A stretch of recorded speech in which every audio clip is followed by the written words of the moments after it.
Wonderful. So hello everybody, welcome to Shelter and Shelter Scotland's virtual open morning. We're so pleased to have so many of you here. My name is Georgia. I am a community fundraiser for Shelter Scotland in Edinburgh. I'd also like to introduce Livy, if Livy could give us a little wave. She is our community fundraiser for Sheffield, so it'll be Livy who'll be speaking with our lovely speakers in just a moment. We'll soon be hearing from Nadeem Khan, who's an advisor on our helpline. We'll hear from Shaiso, who recently approached Shelter for support and has kindly agreed to talk to us about her experience of homelessness. Then we'll hear from Daniel, who's currently a helpline advisor, but will be speaking to us about his previous role as a paralegal in our law service. And last but not least, we'll be hearing from Fionna, who works alongside the Family Nurse Partnership in Glasgow, which supports young mothers with housing issues. So before we start, just a bit of housekeeping to go through. I'm sure people are pretty good on Zoom this far into a pandemic, but hopefully we'll just go through some few rules. So we are going to record this event, as I've just said. So if you're not comfortable being on camera, please do just take yourself off just now. We'd love to see as many smiling faces as possible. If you're not able to stay for the whole event, that's no trouble at all. We will share the recording afterwards for you to catch up on anything that you might have missed. Please keep yourself on mute whilst our speakers are chatting, just to avoid that inevitable background noise of dogs, children, doorbells, and everything like that. The mute button is just on the bottom left of your screen. Most people, I think, will be seeing this event in gallery view, which will show you all of the faces of everybody that's on this call. Totally fine to leave your screen like that if you'd like to, but you can switch to speaker view if you'd prefer, and that will allow you just to see the person that is speaking. You can do that in the top right of your screen. There's a button that says view, and you can click on that and change it to speaker view. If you've got any questions, we'll be taking some towards the end of each speaker, and we'll have time towards the end of the event as well. If you'd prefer not to ask your question out loud, it can be a bit intimidating with everybody here. Please do feel free to pop them in the chat box, which again, you can find at the bottom of your screen. So finally, just before I hand over to Livy and our speakers, I just wanted to say a huge thank you to any of you that have supported Shelter or Shelter Scotland recently. The pandemic has obviously had a significant impact on our services, and we're seeing more and more people coming to us with support for homelessness and housing issues. Your fundraising, campaigning and volunteering helps to support our services, offering advice to people at such a vulnerable time in their lives. And it's hugely, hugely appreciated. So thank you. So I will now pass over to Livy to get started with our first speaker. Thanks ever so much, Georgia. And yes, as Georgia said, my name is Livy and I'm delighted to be here with you all this morning. So firstly, we have the honour of speaking with Nadeem, who is one of our helpline advisors. And we will also be talking to the lovely Shai, who is one of our service users, and she will be talking all about her experience with the helpline. So to start with, I'd like to come to Nadeem. Good morning, Nadeem, welcome. I wondered whether you could just talk a little bit, introduce yourself and talk a little bit about your role here at Shelter. Yeah, certainly. Morning, Livy, and morning, everybody else. Thanks for having me. So my name's Nadeem. I'm based at Shelter's National Emergency Helpline in England. So for all of you that don't know, our helpline is available 365 days a year. That includes Christmas. And we provide a free service, not just initial legal housing advice, but we provide practical support and advocacy. And that's for people who find themselves homeless or at risk of becoming homeless, or even people who are feeling overwhelmed about their housing situation. So just to kind of give you an idea of the kind of people that we talk to at the emergency helpline, we could find ourselves speaking to somebody who's literally out on the street because they've got nowhere to go and need somewhere to stay. We might be speaking to somebody because they can't stay where they are because they're at risk of violence or they're living in very poor housing conditions. We quite often hear from people that have received eviction notices from their landlords or paperwork from the court seeking possession of their home. So quite often they're really worried and don't know what their rights are. So our job is to provide that initial housing advice and provide one of practical support and advocacy. So sometimes I might find myself placing a call to the council to advocate for emergency accommodation, or even going through an eviction notice to check whether it's valid.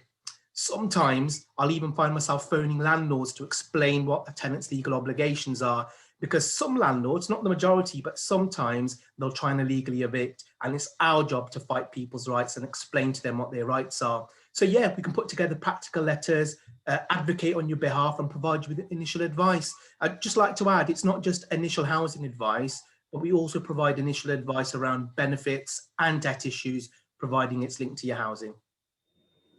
Thanks so much, Nadeem. That's a really lovely overview of the service that we offer there. Now, very modestly, you haven't mentioned that you were actually nominated, well, awarded the British Empire Medal during the coronavirus pandemic. So I was just wondering if you could explain how that came about and your experience over in Pakistan. Yeah, certainly. So yes, I was recognised in the Queen's New Year's honour list, and it was for services towards the homeless during the first lockdown. So this time last year, early March, I took a holiday to Lahore in Pakistan. I was supposed to come back towards the end of the month, but lo and behold, we had a global lockdown, didn't we? So my return flight was cancelled, found myself being stuck abroad. And I thought to myself, I've got to help, because even before this pandemic, before the coronavirus, we had many people that were turning to our services for help, and I knew they were going to be desperate people. Now, none of us foresaw this coming. I didn't take any of my work equipment with me, so I managed to borrow a laptop whilst I was there, purchased myself an internet dongle, and set myself up a working space on a rooftop where I was staying to give advice under what were very challenging circumstances. So, I mean, to talk a little bit about my experiences, I mean, for one, the weather. We're not talking UK summer here, okay? So we're talking mid-30s to late 40s, extremely hot weather. Not only that, but there were electricity outages as well. So there's certain residential areas within Lahore that lost electricity for several hours on end. So quite often I found myself having to make my way to like a cafe, a shopping mall, anywhere that was open to plug myself in and to give advice. Then there was also the issue around the uncertainty and the fear of the virus. So I was many thousands of miles away from home, really vulnerable. Many people around me were contracting the virus. Many people were dying, unfortunately, as well. And sadly, in early April of last year, I lost my younger brother in the UK as well. And that made it really difficult because I couldn't return home. But I'm really pleased that, you know, the work that I did has been recognised in the Queen's New Year's Honours list. But this one isn't really for me. It's for all of us, because from the outset, we've all been working tirelessly hard, whether it's been from our bedrooms, our kitchens or living rooms, or even a rooftop in Pakistan.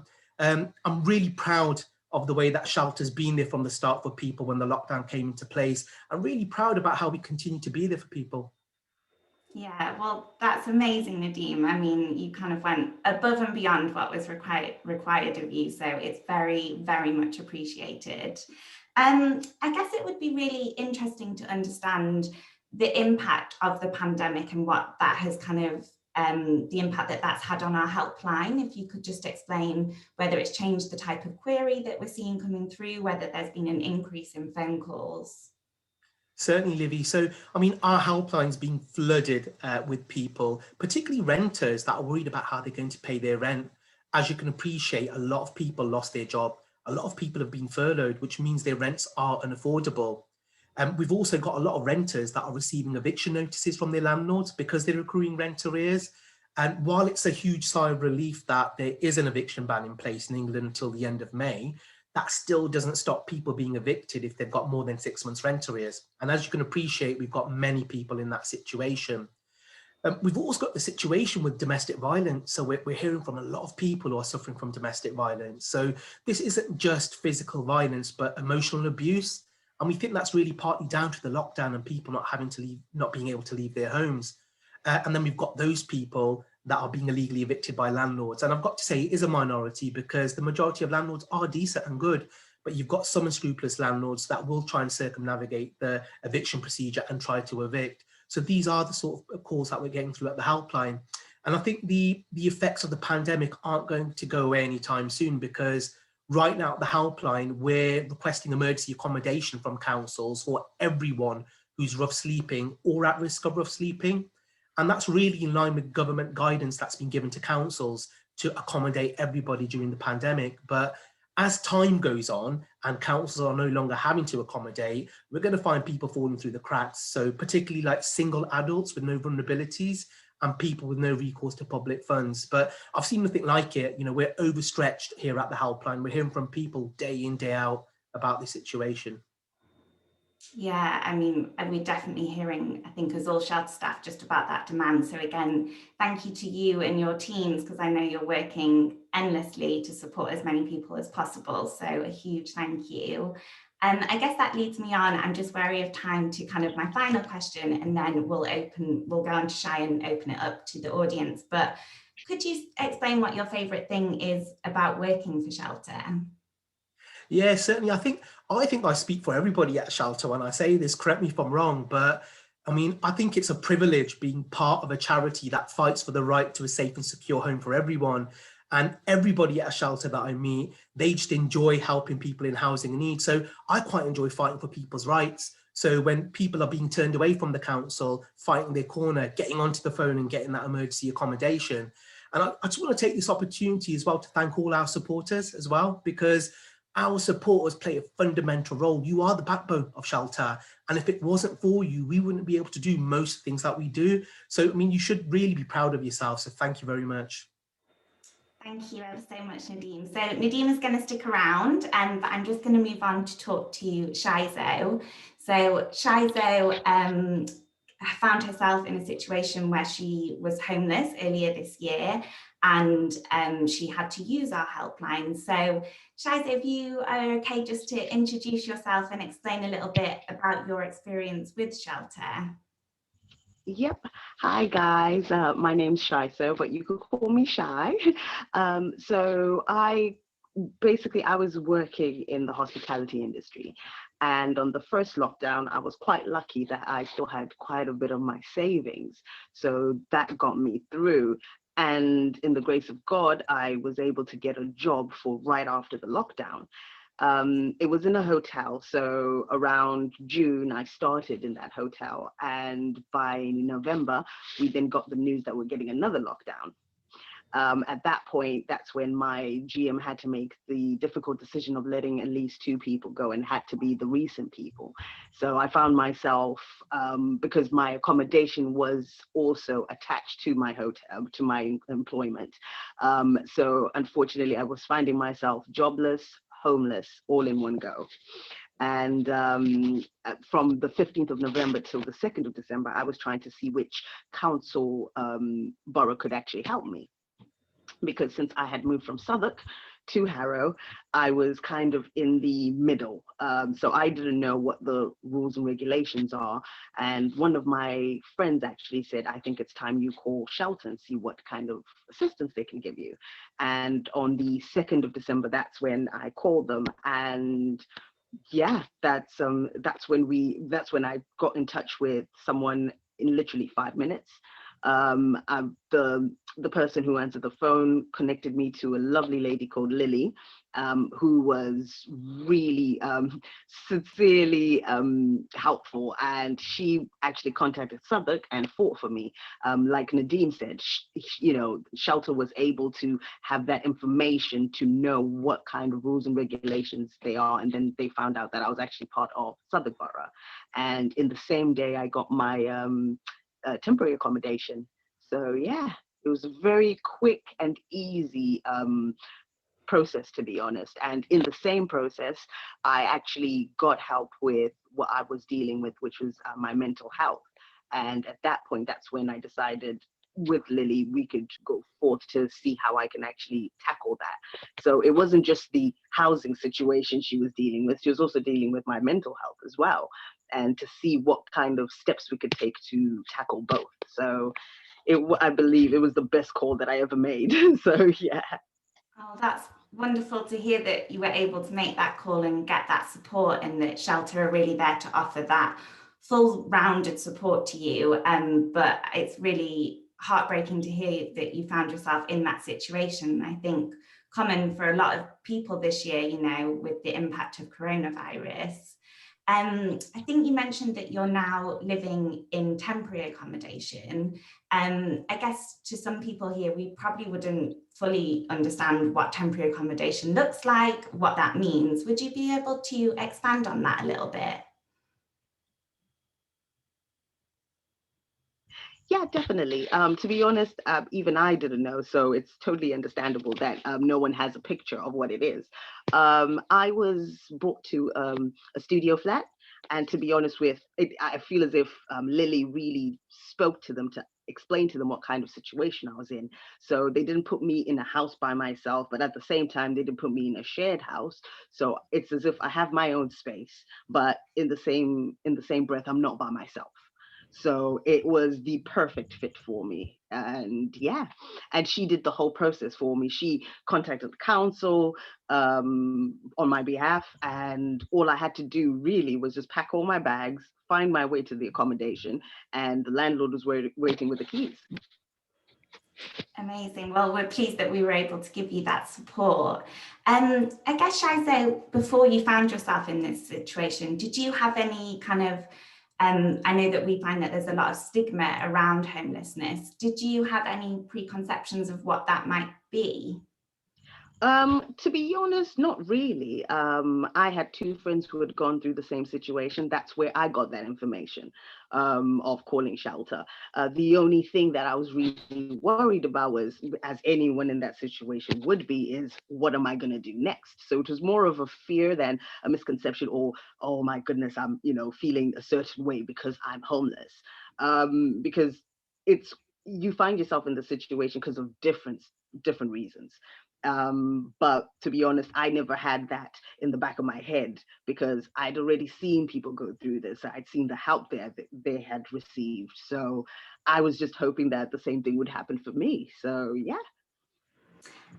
Yeah, and Shaiso, what, if you feel comfortable doing so, could you explain what your situation is at the moment and maybe what your kind of hopes are for the next sort of 6 months moving forward? Yeah, definitely. Well, right now I am still trying to speak to the council to see if I could get any assistance from that point of view. Unfortunately, because I've realized that the Constitution doesn't really have anything in place for single women who don't have children and who are under the age of 35. So basically, what I'm trying to do is find my way. Well, get through this particular situation, find myself a job, find myself a room, which is the only thing that I'm entitled to, a bedroom in a shared accommodation, until I turn 35. And then when I then turn 35, by the end of the year, if the laws don't change, fingers crossed, I will be getting my own place.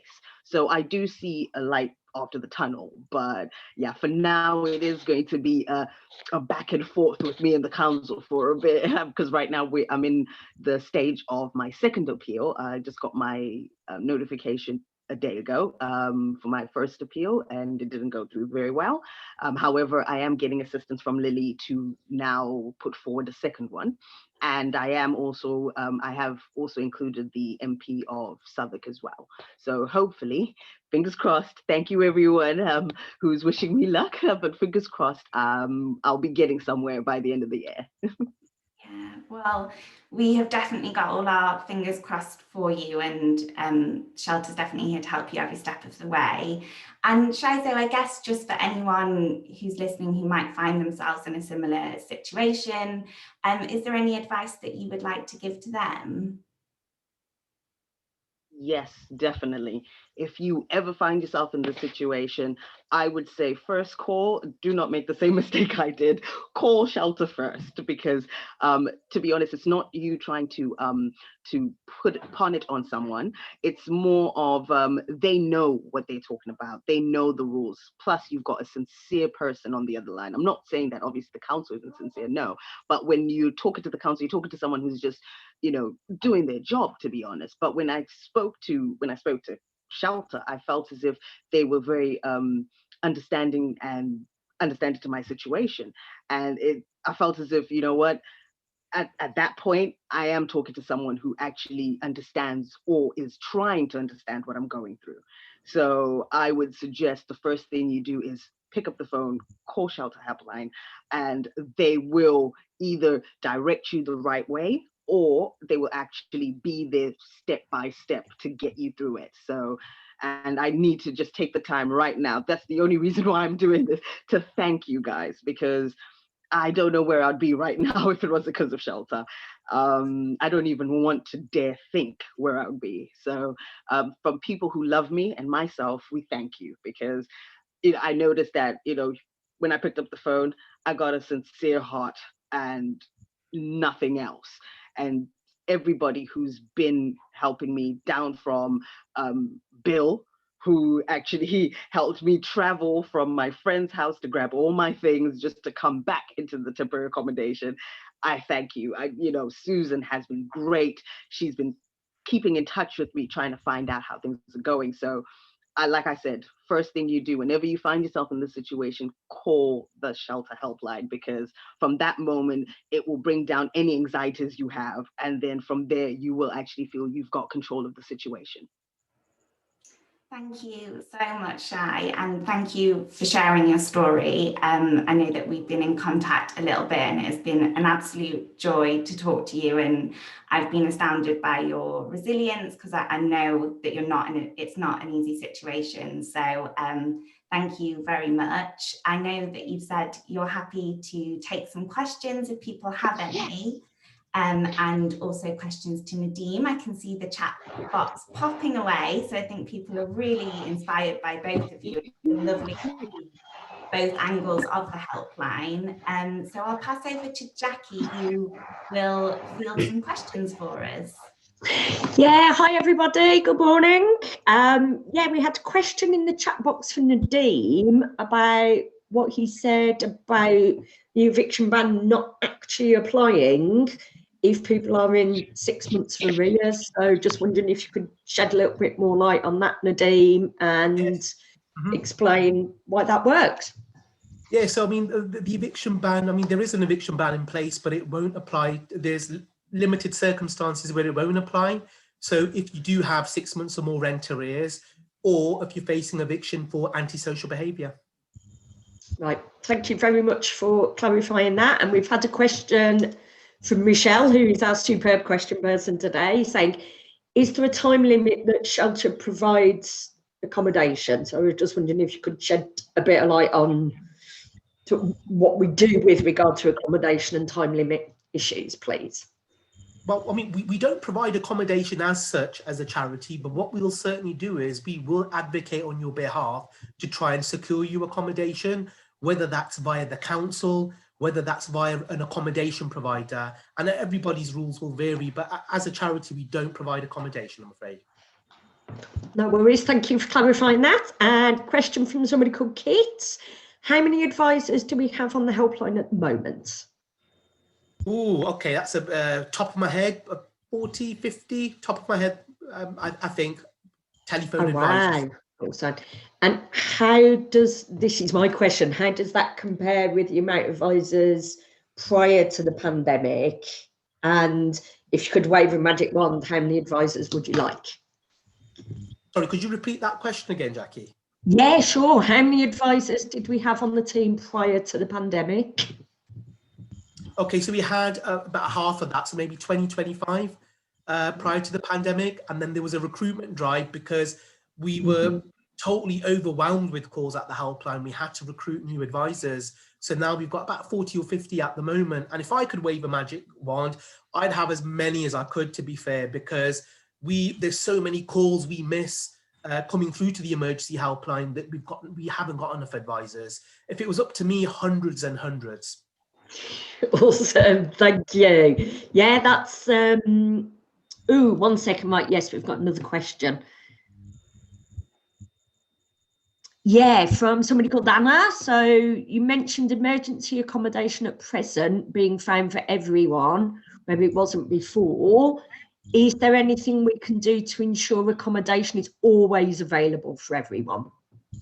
Well, Well, at the moment, the reason why emergency accommodation is being made available for everybody is because of the pandemic. So the housing minister wrote to all councils encouraging them to provide accommodation for everybody, regardless if they're on the street. That's only going to continue for so long. But I suppose we can do something about it, can't we? Campaign, speak to your MP, speak to your local councillor. You know, this is what it's all about, making sure that our voices and our messages are heard. Brilliant. Thank you, Nadeem. That's all the fabulous questions from the chat box. Livy, over to you. Thank you so much, Jackie. Well, we will say goodbye to Nadeem and Shaiso now, but there was lots of lovely messages of support to you as well, Shaiso. I will collate those and send them over. But just to say, you've got a whole army of support here, and thank you again for sharing your story. And Nadeem, I know you are actually popping off to go on the helpline now, so thank you for sharing your time, and again, a massive well done on your award. You definitely deserve it. So a huge thank you from us. Thanks ever so much. See you later, guys. Thank you. Thank you so much, guys. Thank you for having me. Have a good day. Bye. Thank Bye. you. Wonderful. Oh, how inspiring to hear from both of those amazing individuals. So we will now move on to speak with Daniel, who is going to enlighten us and talk to us a little bit about the law aspect of shelter. So welcome, Daniel. Hello. I hope you can hear me. Hello. Oh yeah, no, there you go. You see, marvelous. Yeah, I'm Daniel. I work, well, I'm working on a different contract now, similar work, but I worked for a long time for our legal service in various places, mainly in Birmingham and then in Bristol. I have worked in various roles in shelter, and I think probably the legal aspect of it is something which is fairly central to a lot of the work that we do. It's not the only thing that we do, but it is probably, I think, it's the part of our work that has teeth in certain ways, and which it feeds into a lot of things that our services can deliver, both in terms of sort of systemic change for individuals, and also the kind of the continued pressure to actually follow the law, which sadly does need to be there because we're not all perfect people yet. Absolutely. And what role are you working in at the moment, Daniel? At the moment, I'm now working in a casework role on our Helpline Plus service, which is an expanding part of our service at the moment. It's essentially part of the same team that Nadeem works on, which is designed to offer assistance to those people who, for one reason or another, wouldn't otherwise be getting casework type advice from shelter. So they may be people who aren't eligible for legal aid. They may be people who would not contact us for various reasons. And we have a number of referral partners for that. Previously, I was working in Bristol well, I'm still in Bristol, but I'm in the ether now. I was working in Bristol previously on a legal aid contract, and the kind of limitations around that are they're quite strict, but they are at the same time something which I think, you know, shelter plays a part in, you know, setting the norms on, and it's important for us to have those different aspects of work. It would be lovely, in some ways, it would be lovely if we could fund everything charitably, if you all just got your checkbooks out. No, but the reality is that legal aid is a big part of what we do. More than anything else, because of cost protection and the fact that, you know, if you are going to go to court, you are going to need to know that you're not going to end up in an enormous amount of debt, you know, as a result of that. So there is a connection between those, you know, the role that I was in and the role I'm now in. Yeah, I think it'd be really interesting to understand what type of people you help, and sort of just if you can explain a bit more, expand upon that role, what you sort of do day to day. Yeah, I mean, in a legal aid setting, there are going to be certain triggers to being able to help people. For the last 10 years, legal aid has been relatively limited in relation to housing. It is important to understand that legal aid is still there, because one of the things that has happened over the last decade is there's been a perception that it's not there, and that actually stops people from accessing it. But there are certain triggers, and usually that is the threat of homelessness in some way. That can be because there's a notice, it can be because your house is in such bad disrepair that it's not reasonable for you to stay there, that it's a threat to your life. It can be a situation where you are homeless and the council aren't assisting in the way that they should be. So the other thing is that these are people who do not have the funds to pay for legal services themselves. So income and capital are kind of definitive features. But within that, the reality is the type of people that you help varies immensely. I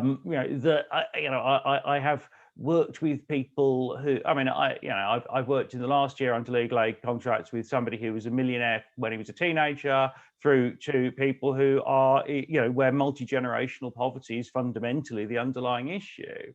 And those are these are things that happen to real people in complicated circumstances, and it is not simply who one might expect not to have any money, because actually most of us turn out not to have any money after a couple of life events that didn't go our way. So yeah, it's a very broad range of people. Yeah, I think that's really interesting that you've highlighted the breadth of different people that we support, and that, at one stage in your life, you could feel you might not need that support, and then shelter can be there, when you do really need it. Is there one case in particular that really stands out to you, Daniel, that you could kind of share with us? Yeah, well, there are lots. The reality of the kind of work that we do is that generally it is a dramatic time in people's lives. But thinking about, a case that I think is one that sticks in my mind for all kinds of reasons. I had a case a few years ago. Somebody was living near Glastonbury Tor, who about 25 years ago had moved into a house with some members of the band Gong, some various friends of his, to set up a meditation commune. And they basically had signed a tenancy agreement and had remained there. And this had sort of changed from being a meditation commune 25 years ago to being his family home. His wife lived there, his children had grown up there. It had been a sort of a process in which everything about this person's life had changed. It really, and he had remained there. He had lived there. He had had an understanding with the landlord that essentially it would be his home. And more fundamentally, from a legal perspective, because he signed a tenancy agreement before the law changed back in the 80s, he had security to stay there. And the landlord died, and essentially the landlord's family wanted to sell. And it was a situation where there were all kinds of things that affected this person, who was a small business owner. So he was one of those people who actually one had to really work on to, well, can this person actually get this? Because he's got these sort of assets in this small business. It wasn't an enormously profit-making business. It was enough to keep them going, between him and his wife working. And I remember having to go through some receipts for a number of pothead piskies that he'd sold in the shop to check that he was eligible for legal aid. And it was a situation where he was able, because we took on the case, because we did the work to show he was eligible for legal aid, where, to be honest, some people wouldn't. In commercial practice, you might look at that situation and think, this is going to take me 3 hours to work out whether this man actually can get this at all. And we did that. And actually, we were able to make arguments to the landlord solicitors that avoided court proceedings, that avoided any threat, that meant that actually somebody was able to stay in a home that was fundamentally part of their life. This was not just a sort of person in a transient situation. It was somebody whose actual security, their existence within a community, their ability to run their business, all of those things came off that. And it was our ability as a charity that does legal aid work to look at that and go, well, okay, it's worthwhile doing the work here. It's worthwhile having the inevitable argument with the legal aid agency that we should get paid, which we did, and we got paid. But many people would not be able to afford that. And it's not the people who do legal aid are other solicitors doing legal aid are money grabbing. It's other solicitors doing legal aid are already doing it at a loss. We're doing it at a loss. Everyone's doing it at a loss. They are doing it as a loss leader, or they are doing it because they think they should. But they have profit margins. They have, partners that they have to pay, and they don't have that flexibility. And it is a flexibility that we have that really made a difference to that person, because without that advice and without the sense that, oh, actually he would get a solicitor if we sued him, it is quite likely he would have lost his home. Not just him, but his children, his wife, the community would have lost a business. We're not talking about a rich community. Well, it's a community with a combination of poverty and wealth, and again, it would have been just another blow. So the systemic impact of just being able to do that when other people probably just couldn't. So it's a memorable case. And and I also remember arguing with the legal aid agency about the sorts of items that you think, well, why am I having a conversation about these novelty goods? But anyway. Thanks, Daniel. I think that gives us a real insight into the different types of cases that we get involved with. And I guess a question that I come across quite often is, what makes someone eligible for shelter's legal support?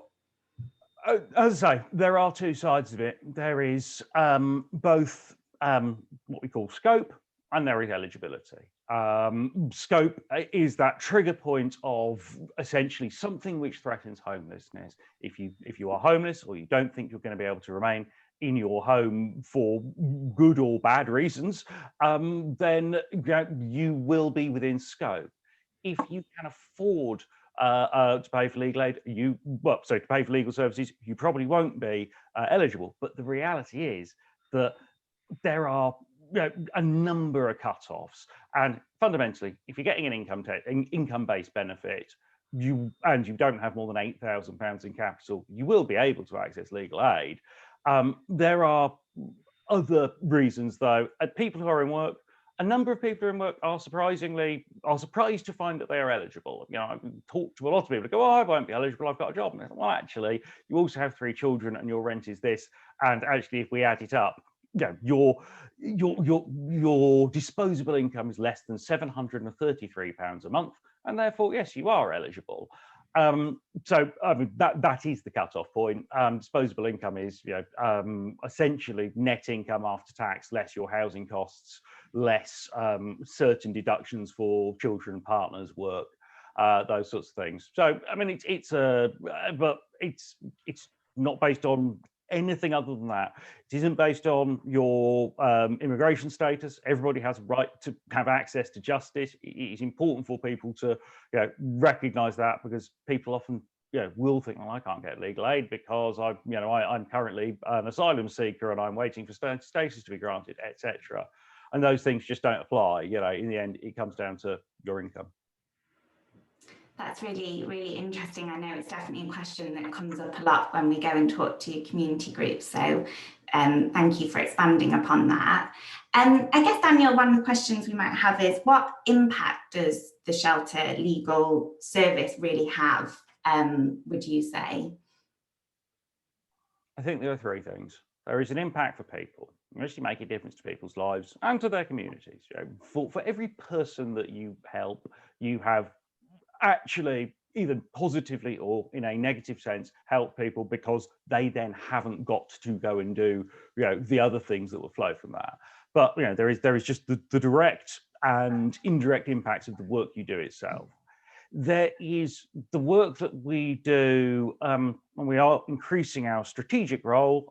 We are trying to direct more of our effort towards the kinds of litigation which makes a difference on a practical, well, on a legal level, which either gets the law changed by demonstrating that actually this is what it is, because setting precedent in a higher court is all about, showing actually this is how you should have been interpreting the law all along.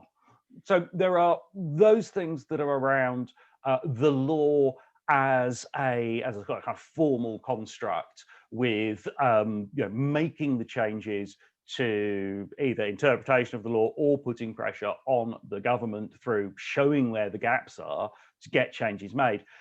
But there is also, and I think probably fundamental to our role, is that what I talked about being the bit with teeth, that it is the fact that knowing that you might get sued is a powerful motivator, or knowing that you're not just going to be able to walk into court and have your way, because you said it, is a powerful motivator.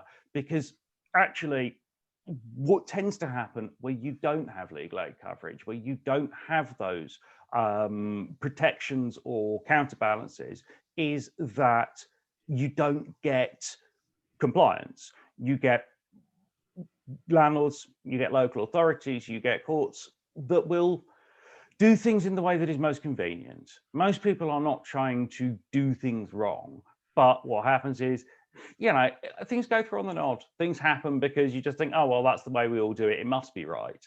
And if you don't challenge, if you don't have that fear of, oh, actually, firstly, I might have to listen to that bloke from Shelter going on at me again. And secondly, I might actually have to deal with this in court and explain this, explain this to a judge, or end up having to pay a large amount in legal costs. That's, fundamentally, that's what keeps things, it keeps things ticking over. That every case that we do is a reminder that the law exists, and that does make a difference. Yeah, perfect. Well, thank you so much, Daniel. That has been a real insight into kind of the legal aspect of Shelter and how we support people. We will open up to questions now, if anyone has any. Again, just pop them in the chat, or Jackie, if you've got some stored up, then please fire away. Yes, I have. I've had a question come through. If Daniel could answer, in what ways can poverty and homelessness affect someone's life and future prospects? I think that the reality is that the biggest thing that I see affecting people in these situations is the sense that there is no connection anymore to the things around you that you need to live. Because having a home, having some money, having a way to contribute gives you options. And it's not the option of, oh, well, I can spend money here, I can spend money there. It is connection to other people. It is the sense that there is a story in your life that makes sense, that I do this, and because of that, I am able, with the help of my friends or with my family, to move things forward. And and if something goes wrong, then okay, we'll work a way out. And I think what happens with severe poverty and homelessness more than anything else is people are in that stuck in a moment, stuck in that time of, I can't move forward, I don't have a story anymore, I don't have a way to change things. And that, I think, is the big impact. Right, that's a fantastic answer, thank you. I know something that we do in Birmingham, and obviously it's probably been affected by the pandemic, is that I've seen people scuttle off saying, I'm on duty today in the law courts. Could you just explain a little bit about when you scuttle off, what happens there? Yes, when you see Dimple and Abigail scuttling off in Birmingham, one of the things that legal aid providers cover, and the funding is a bit complicated, and the key thing to know is that it is not means tested. It is dealt with by the legal aid agency, but in court, you do not have to prove your income if you need help, and you turn up and you go to the duty scheme. County courts, all county courts should have somebody who is a duty advisor on possession days. There are days when courts just block list lots of cases, and they will put them in for essentially 5 minutes, 5 to 15 minutes. I mean, normally the time's assigned of 15, but sometimes you will see dozens of cases all with exactly the same time, and it's just like, well, we'll deal with them when we get to them. And essentially, that is the moment when the court will make a decision. Is it going to be a summary decision? Is it going to be, right, we're just doing this, paperwork's fine, go ahead and evict? Is it going to be, right, well, we need to have an actual hearing to discuss this, those sorts of things?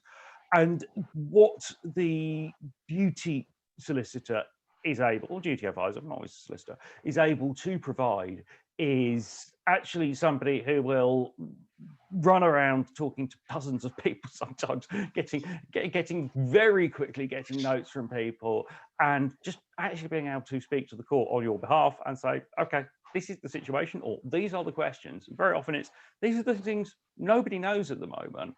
We need to actually go into this. And so that is very much that. I mean, I guess, again, coming back to that idea of a safeguard, it's that idea of holding the line. It is very often actually, the thing to go, actually, just hold on a minute. And from there, then you can start to get people in. What you would then tend to do is try to find the people who are eligible for legal aid, get them to come in for an appointment. The other people you would say, right, okay, you need to go here, you need to get some advice, or you need to do this. So at that point, it opens up options. And again, it goes back to the previous answer. It's giving a moment for there to be, actually a narrative rather than just a kind of a second where it all just goes, oh, well, there you go. What do I do now? So yeah, I mean, it's exceptionally important that those duty schemes work and that they are available to everyone, because sometimes, you haven't sorted stuff out. I know there's plenty of times when I haven't sorted stuff out. So yeah. Brilliant, thank you for that. And I just want to say, as someone that knows the solicitors in the Birmingham hub, that knowing that literally anybody can turn up on that day and have that support from two exceptional legal minds, and just having someone to fight on their behalf and represent on their behalf that understands the complicated terminology, feels comfortable in that environment, is actually amazing to see. So they're not here, but big shout out to Abby and Dimple in Birmingham and all the legal people in Shelter. And thank you to you, Daniel, as well. Daniel, I can see one more question that's popped up, which is, what is the Shelter balance of work between individual case management and lobbying at local/national levels? I think it's an interesting question. I think it's something that's changing, to be honest. Different roles just have different aspects. We have, I think traditionally we have tended to see those kinds of lobbying activities as more separate than we are increasingly doing. We are trying to actually say what you need is a flexible balance. You need to be able to do work which is local, because actually things do change locally. That is, nothing happens on a global level. Everything happens on a local level in the end, and it adds up. But in terms of the work that I would do under a legal aid contract, not necessarily everything, but the vast majority of stuff is local work.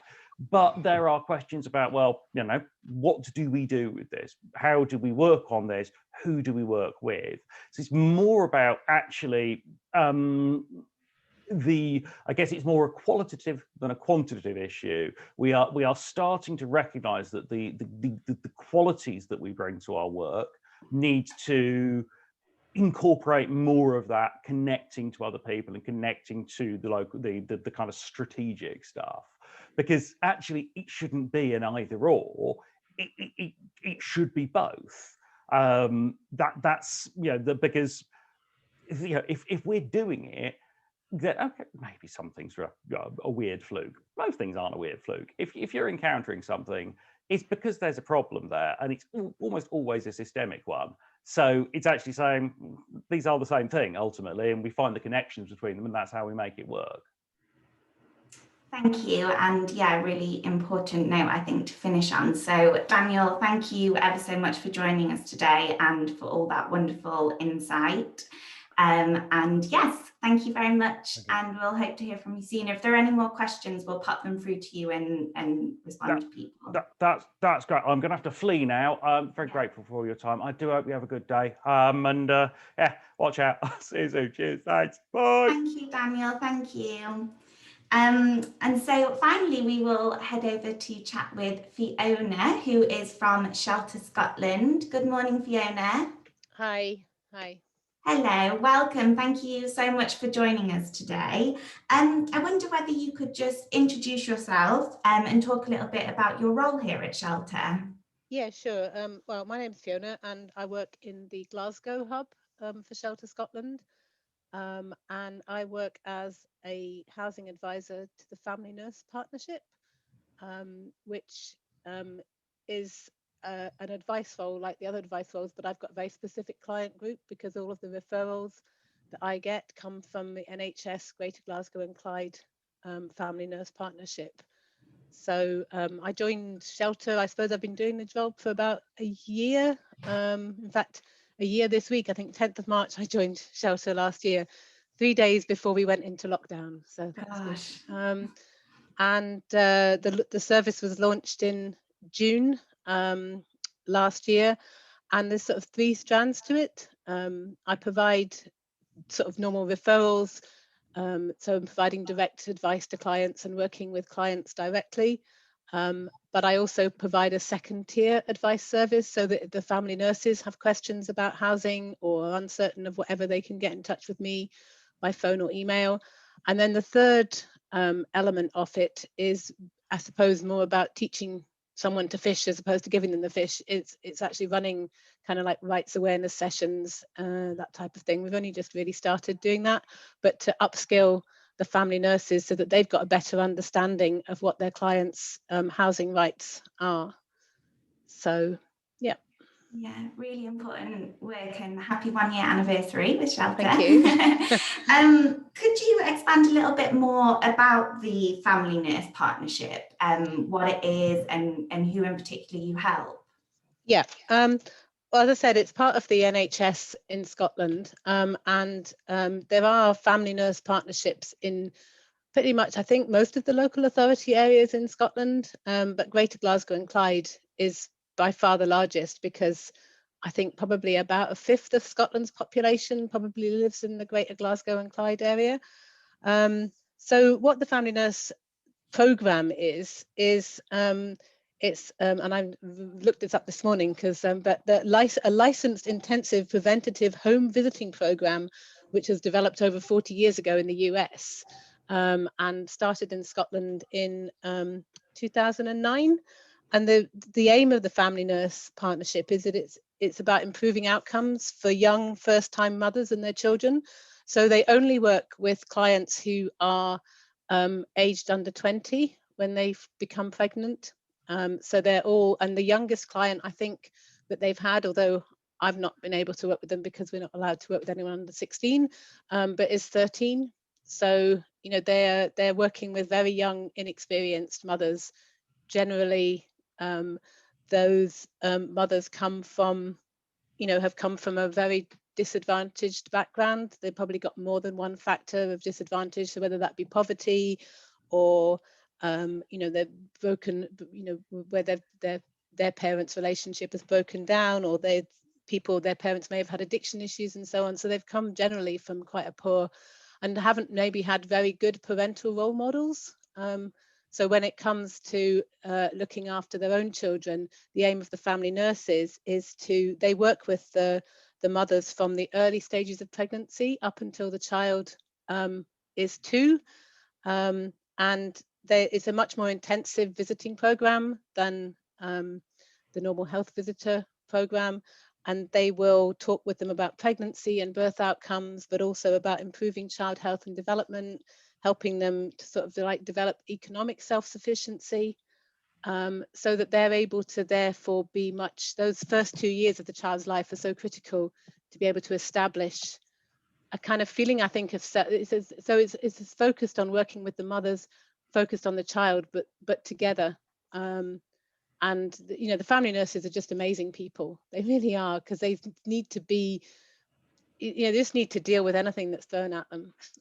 And housing is pretty key in helping them to achieve the outcomes that they're looking for. Definitely. So it's a 3-year program. We've got funding for 3 years to run this for 3 years, from the Robertson's Trust and also an individual donor. So that's really fantastic that it's able to, it's not just a 1-year program. It's not what we can really try to build a real partnership with the family nurses, because we've got that sort of 3 years to do it in.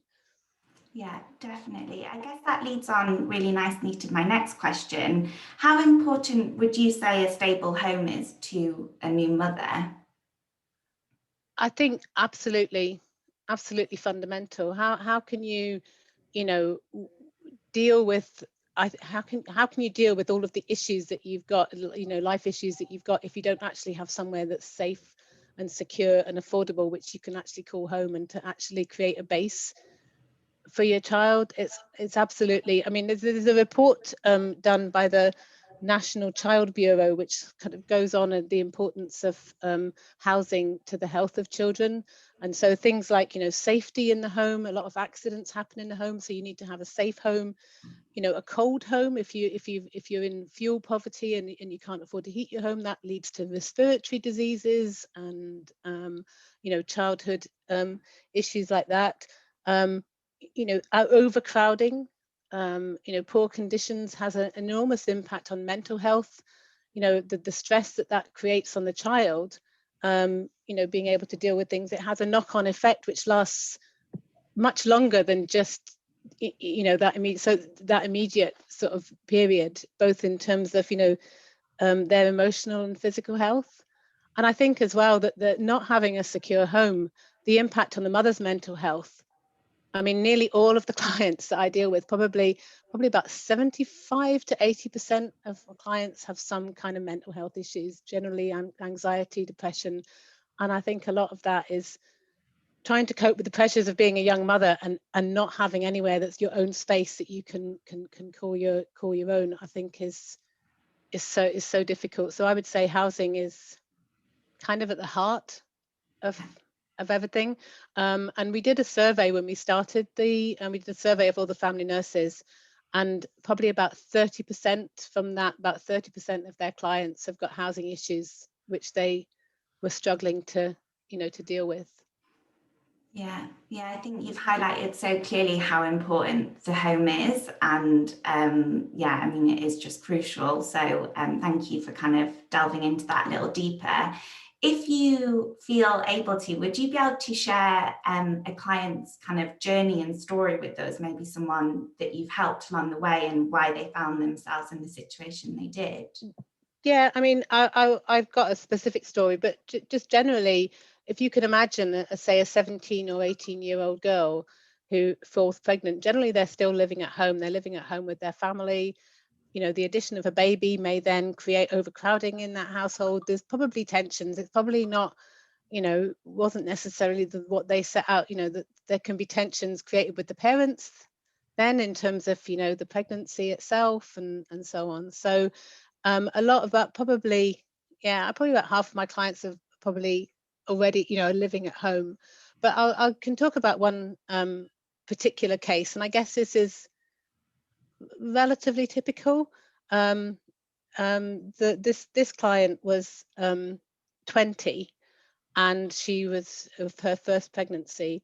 She had been living with her gran up until she was 16, because I think, not quite sure about the circumstances of her parents, but I think maybe I think there were addiction issues there. I think there was criminality. I think that the one or other of the parents had spent time in prison. So she was living with her gran. When she was 16, her gran kicked her out of the house. And since then, she was just sofa surfing, moving between friends and so on. She did make a homeless application, I think the year before she was referred to the family nurse program, and she was put into a hostel, and she was in a hostel for 6 weeks, and she didn't get any feeling that anything was happening about finding a permanent accommodation. She didn't like living in the hostel, and so she left. So she was, when the family nurse started working with her, I think, she's very suspicious of everybody, very untrusting, etc. And so it was referred to me, and I could then talk to her about what her rights were from the point of view of which she makes a homeless application, I helped her to make that homeless application by actually, rather than her having to just phone up the homeless team and try to get through, which can be a bit challenging, but kind of emailed them with all of her details and so on, and they took the application. And I guess it's just building her confidence that she wasn't going to be kind of like treated with a lack of respect. I think because these are all young girls, they can feel that nobody's listening to them. So therefore, I think I can help them by being a voice for them and making them feel that what they want and think is important, and they deserve to be listened to. They deserve to have that respect. So fortunately, we quite quickly after she'd made the application, we got her a temporary, well, Glasgow City Council got her a temporary furnished flat, and she moved in, and she was just over the moon. That was the first time in 4 years that she had actually had a space which was hers. And she was in the temporary flat, and that was working out well. We did kind of have a few issues with antisocial behavior with her dog, but kind of like managed to, again, I guess just keeping those lines of communication open. She could come to me, I could speak to people, and they're just helping to articulate her point of view. We actually managed to, she was so happy in the temporary flat that we actually managed to get the temporary flat flipped to become permanent. So it was becoming her permanent accommodation. And I think, again, that highlighting this, and this isn't meant as any sort of criticism of the caseworkers, because I think the homeless caseworkers have huge caseloads. I mean, huge. I mean, like maybe dealing with 100 cases, it's very hard for them to treat people as individuals. So she'd been sort of like going through the process, and she got made a permanent offer. And just the way that it was handled, you know, when the offer was made, it was kind of, oh, you've got to accept this, and so on. And she wanted to stay in the temporary flat. So because I was in touch with her and maintaining contact with her, I then contacted the housing officer for the Glasgow Housing Association. In Glasgow, it's all housing associations. The council doesn't have any housing of its own. And just by getting that communication going, we managed to get it agreed that she could actually keep that temporary flat, and she's really happy. And so yeah, that was a good case. She even sent me, I mean, I use WhatsApp a lot to communicate with clients, because quite often they don't have credit on their phones and things like that, but WhatsApp they can use. So I got to vote for her baby in the cutest baby competition. She was very cute, actually. Oh, I love that. But, yeah, well done, Fiona. Honestly, I can see everyone in the chat just saying it's such incredible work and such a vital service. So it's wonderful to hear that you could have such a positive outcome for someone, and just goes to show how essential that work really is. I guess you touched upon this earlier, but you did join the charity amongst a pandemic. Would you be able to just talk a little bit about how that's impacted your work, and I guess potentially what you're looking forward to, hopefully, once situations change slightly? I mean, clearly that you know, I've been working from home. I mean, I think I had 3 days in the office before lockdown, so we all got sent home. So I've been working from home. So I haven't actually met any of my clients face to face. I haven't met any of the family nurses face to face. So that has, I mean, I think that's, you know, does make it more challenging, because you're having to conduct all of your client interviews over the phone. And, you know, so you lose a lot by not having that visual communication, not having that face-to-face contact. So that's really what I'm looking forward to most, is actually the chance to meet some of these clients. Again, I think WhatsApp is brilliant, because I must admit, maybe it's slightly stalkerish, but, you know, when I kind of like look at their pictures, so I can see quite a lot of them put pictures of their babies and put pictures and I think it's sort of, it just helps to bring them to life, and also emphasizes to me how young they are, you know, just yeah. So I'm really looking forward to, you know, when lockdown eases, of actually being able to get out and actually do some face-to-face visits and actually meet some of the clients. I think over the telephone is particularly challenging. There's quite a big Romanian community in Glasgow, and that's really challenging over the phone with interpreter. I hate doing that. I just find it really really difficult. Whereas I think even with an interpreter, if it's an interpreter face to face, you would gain a lot from, you know, from the sort of non-verbal body language and so on. So, Yeah, and I'm looking forward to seeing some of my colleagues face to face and going out for a drink and maybe a meal and all these sorts of wonderful things which we all took for granted before. Oh, absolutely. I'm with you on that, Fiona. I've not met any of my colleagues face to face either, so definitely looking forward to that. Well, thank you ever so much for telling us all about this service. I think it's really crucial as well with celebrating International Women's Day at the start of this week. It's amazing to hear about the services that are kind of directly helping women and children. So a massive thank you. Jackie, do we have any questions for the wonderful Fiona? Yes, 2 questions. One of them from Jess in the chat. Are there any family nurse partnership housing advisors in England? I don't know, actually. I really don't know. If there aren't, there should be, if you can get funding for it. So, you know, I think there was a pilot. I can see someone said down in Edinburgh, there was actually a pilot project run in Edinburgh, I think a couple of years ago, which is what inspired the request for funding for this, because that was, I think, half an advisor for 12 months.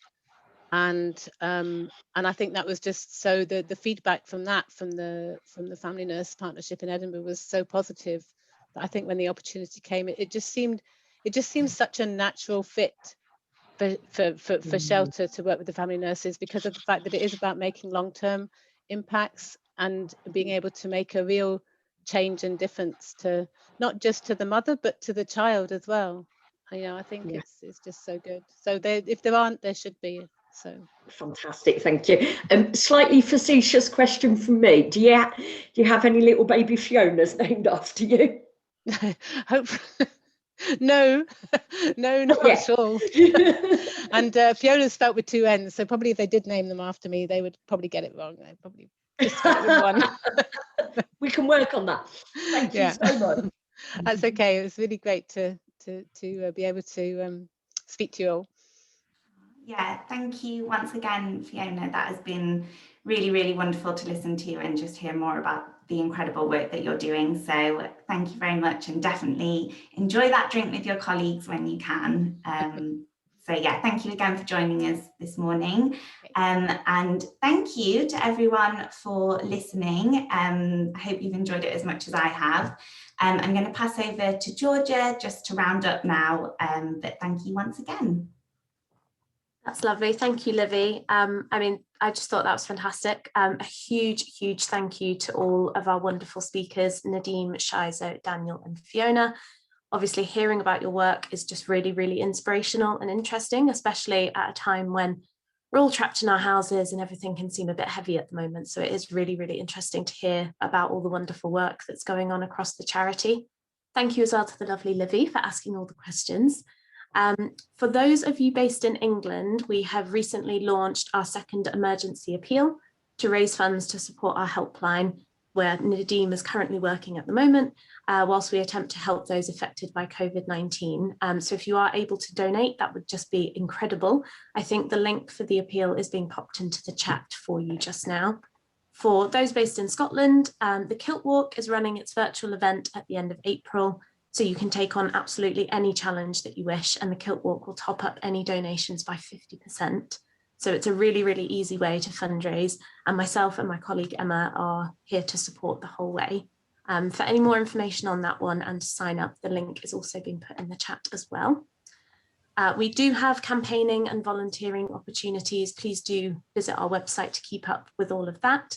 If you do have any further questions following today's event, please do email community@shelter.org.uk and we'll get back to you.